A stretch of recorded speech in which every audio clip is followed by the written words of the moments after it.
Looks like everybody's pretty much finished. According to Tomlinson's model, these are the correct answers.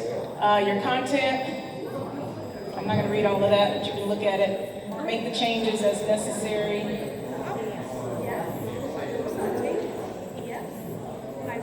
Because it makes more sense. You were right. Highlighted text is an option. Yep. See how many you got right? Study options. Yes. It just, yes.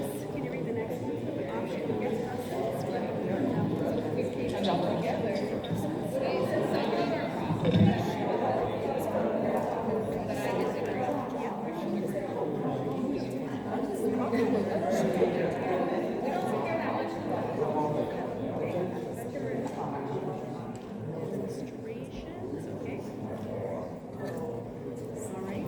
Actually, now would be the time to make your very cogent claim.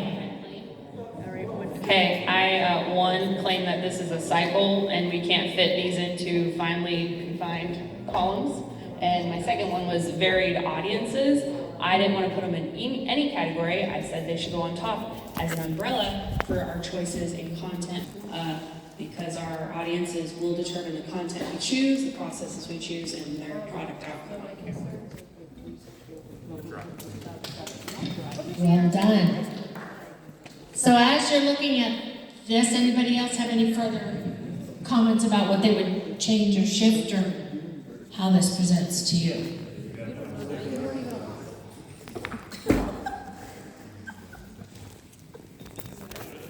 Anyone?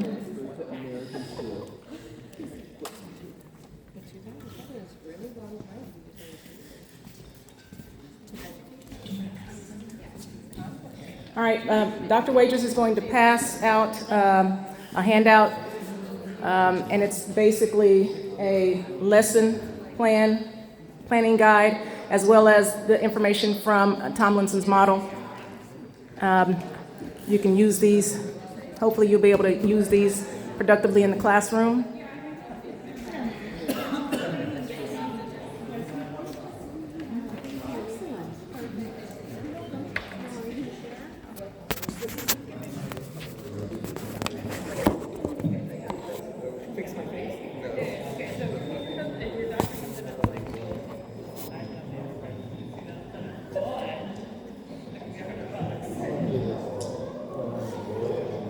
On the back side of Tomlinson's model, it talks about the affect or the learning environment. That was the fourth part.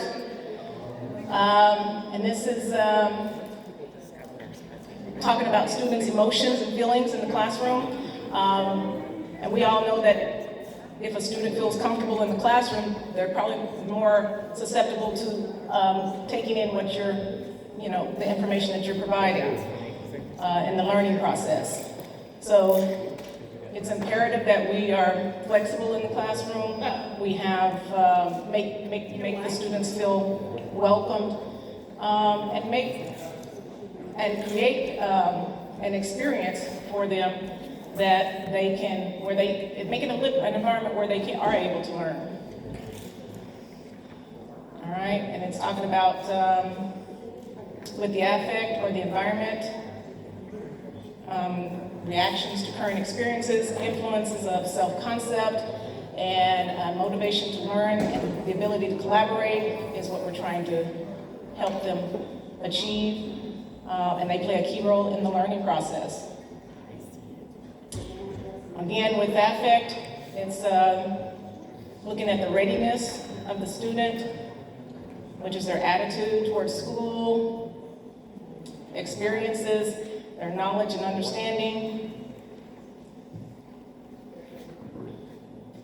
and with interest, we try to find their passions, integrate hobbies. A lot of times in my health class, one of the things I do is I try to find out what are some things they like, and I try to integrate that into the lesson.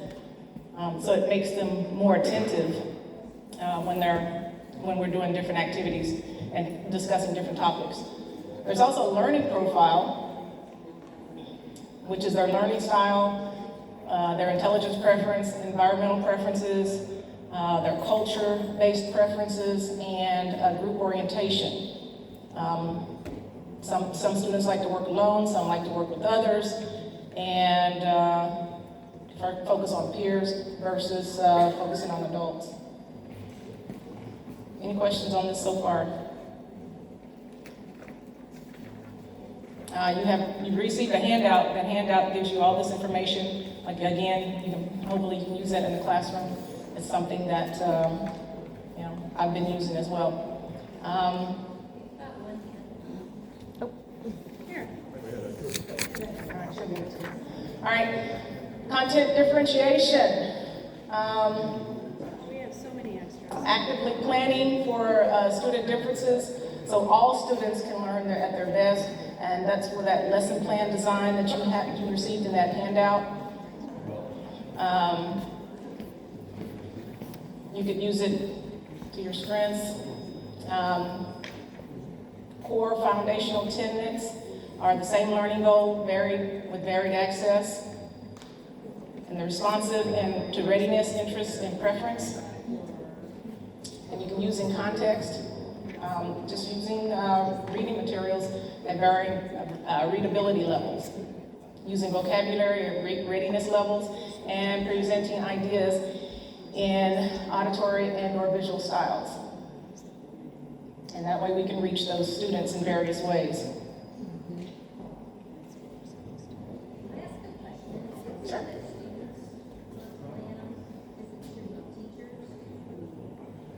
I'm sorry?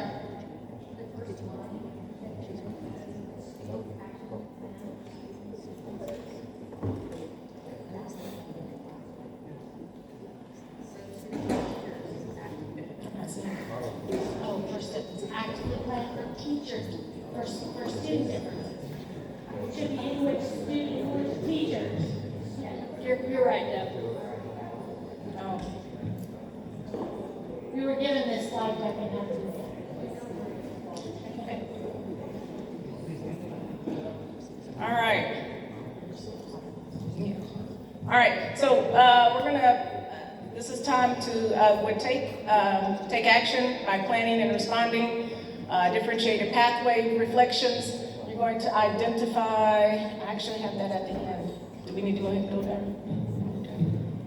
So at the end of this training, in the interest of all of your time, we're going to try to get us out of here in the next 15 minutes. But those 3 questions at the bottom is our exit ticket for the day. And Natasha has put that into a Google form or QR code that you're going to see on the screen. So we're looking for one move that you will try, how it will help you, and then you'll know it's working when, and the answers to those questions moving forward. Okay.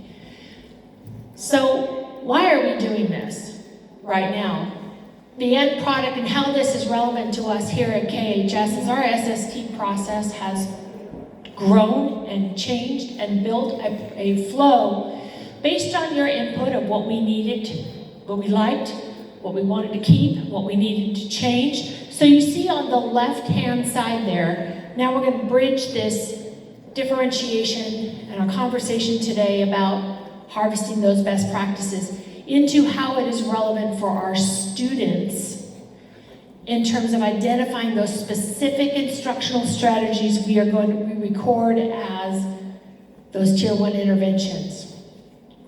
So if you've been attending these SST meetings, you're seeing this kind of dynamic flow of looking at what we're doing for students, how we're updating our progress monitoring worksheet to reflect those interventions, whether it's differentiation through content, process, etc. And then our next round of meetings, seeing on January 20th that this new process workflow is going to go live for all new students. Now, not the ones that are currently in the SST process, and Linda will be inputting all of this information for you for those new students starting in January. It's an entirely new process flow that's coming through Aspen, so we can codify what we are doing. We have the evidence to show what we are doing to support these students. So it's giving us the ability to clearly articulate those specific instructional strategies that we are using for every student in every classroom. And you can see in that process workflow in the Teams folder, when you go into by grade level, she's done a phenomenal job of breaking the 9th graders out, the 10th and 11th and the 12th graders out in those process workflows by date. So she has that each student has a page, and then each student has a page across all subjects. So you can see how your interventions then may crosswalk into other subject areas or disciplines for that particular student. And she's put the workflow in terms of when we meet, how often we meet, and by what grade level there, Wednesdays after school.